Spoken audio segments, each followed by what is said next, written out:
Hey guys, it's Max. Welcome to my review of the Drobo 5D3. This is a RAID array that uses 5 disks and it connects via Thunderbolt 3.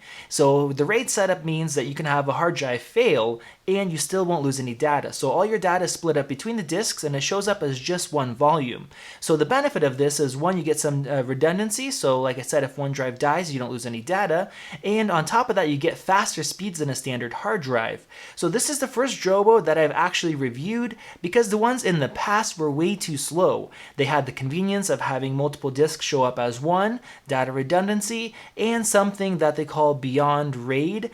So that means that instead of like traditional RAID systems where you have to create the RAID and then if you want to add any hard drives or expand it, you have to transfer all your data off and then reformat everything and then put your data back on, you're actually able to pull out a single hard drive. Say the disk RAID with 3 terabyte hard drives is full, pull out one of those 3 terabytes, add in an 8 terabyte or a 10 terabyte, and it's actually going to be able to recover the data onto there and you'll get more storage. So you have the flexibility of increasing your storage space as you go with a lot more affordability, because buying 5 8 terabyte hard disks or 10 terabyte hard drives, that's really expensive, and having to upgrade it all at the same time. So in here I have 5 3 terabyte hard disks and I've been using it for about 2 weeks now, and so far it's been doing really good. Now the reason why this is the first one that I'm reviewing is because it uses Thunderbolt 3, which allows for much faster connectivity compared to the previous ones. So the previous Drobos would be connected with USB 3 or Ethernet, and both were really slow,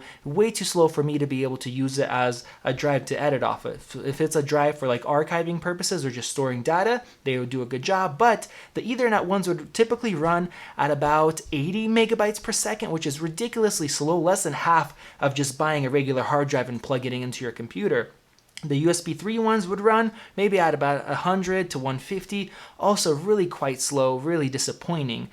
So recently they released a USB-C version, which looks like the same connector as Thunderbolt 3. It is the same connector, but it passes through a different signal, and that guy was still a little bit too slow, roughly around the 200, 250 megabyte per second mark, which doesn't really compete with some other options on the market. But this latest one that uses Thunderbolt 3 is much faster. So I had this thing connected to my MacBook Pro and my iMac, and it would run at about 350 megabytes per second write and about 550 to 600 read.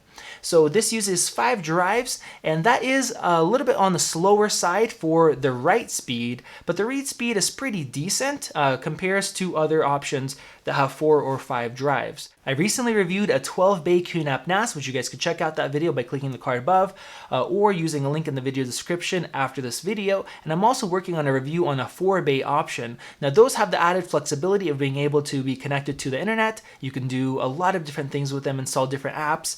You can access your data anywhere from the world and use them kind of like a Dropbox, but you don't have the capability of the beyond RAID system that they're using, where you can start off with just 1 or 2 disks, slowly grow your storage, or start out with a full array like I have 5 3 terabyte drives here, and as it gets filled up, pull one out, pop another one in, and have that flexibility, which is really great. So if you're a single shooter and you don't want to be able to access your data online, you just want to be able to connect to a computer, edit, and have it grow with you, I think it's a really good option. So compared to the previous Drobos that I really wasn't a fan of because of how slow they were, this thing is fast enough for most people. So that 350 to 400 megabyte per second write speed is enough for 8K Red Raw at 60 frames per second. If you're going to do multicam, hopefully your computer can handle it for one, but you want something faster. But other than that, for most people, the write speed is enough, and that read speed is definitely enough for doing 4K video editing, even in ProRes or some less compressed codecs. Now, like most Thunderbolt RAID arrays, this thing has 2 Thunderbolt 3 ports, meaning you could daisy chain multiple devices. Connect one to your computer, and to the other one you can connect different accessories. So in this case, I connected my LG 5K ultrafine display, which needs a massive amount of bandwidth. So I wanted to see if it's going to bottleneck this drive. So the display worked just fine, but it needs 4,000 megabytes per second to run that display, because 5K is basically double what a 4K display is. So a lot of data needs to go through it. And surprisingly, the read speed really wasn't hindered. I was seeing some peaks of like 635 megabytes per second, so that didn't change. Now on the right side, we did see a little bit of bottlenecking. So it went from about 350 to 400 megabytes per second to about 250 to 300. So not a huge difference, like I did see in some SSDs that I tested, but it does limit you. So keep that in mind. If you want to connect an LG 5K monitor, you're going to be limited. Now, if you're going to be connecting some other monitor or some other accessory, you're really not going to have any issues there. Now, along with that, this thing also supports USB 3.1 Gen 1 connectivity through a USB Type-C port. So if you're connecting it to a computer that doesn't have Thunderbolt 3, you could still do so, which is great, but unfortunately the speeds are quite a bit slower. On the right, we're getting about 270 megabytes per second compared to 350 to 400, and on the read speed, we're getting 252 megabytes per second. So that's less than half the speed. So it is unfortunate. I'm not sure why it's going so slow. This is similar to the previous Drobo that came out that used just USB Type-C. That USB Type-C connection supports up to 500 megabytes per second read and write, so it shouldn't be bottlenecking it, but that has something to do with either the Beyond RAID array setup or possibly just the processor not being able to keep up with all that data. So that is great to have just in case you want to connect to a computer that doesn't have Thunderbolt 3, but I would not be buying this Drobo if your computer just has USB 3. I would be looking at something else so you can get more speed out of your RAID array. Now, one of the biggest complaints that I read about online is that the hard drive would get unbearably slow and impossible to edit off of once it was about 80% full. Now, it's true that hard drives get slower as they fill up because the read head has to go further, and it's not really recommended to get them more than about 75% full if you want the best performance. But I'm not really having any issues with this guy. I filled it up to 85% and it did not get any slower.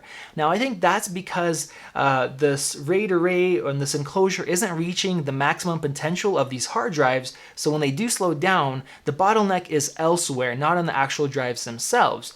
But because it's fast enough, I was not getting any stuttering, perfectly smooth video editing, and the speeds are just the same. So maybe the previous ones were just slow to begin with, and once they slowed down even more, you were having an issue. But I filled this guy up, like I said, 85%, and it works just fine. Not that I would recommend filling it up to 85%. When you get to about 75 and you need all the data to be on this device, you can't archive it somewhere else, just easily, you take off this little cover, which is magnetic, pop out one of these drives, pull it out, pop in a larger one, let it rebuild it, and there you go, you have more space. So that is a really big convenience. So let's talk about the build quality. Honestly, I was very impressed. This thing is all metal all around, and I guess internally it's metal as well. So the build quality is great. The cables and the adapters that they give you are all really nice as well. So no complaints there. You have these LED indicators at the bottom. Let's go ahead and turn this guy on here.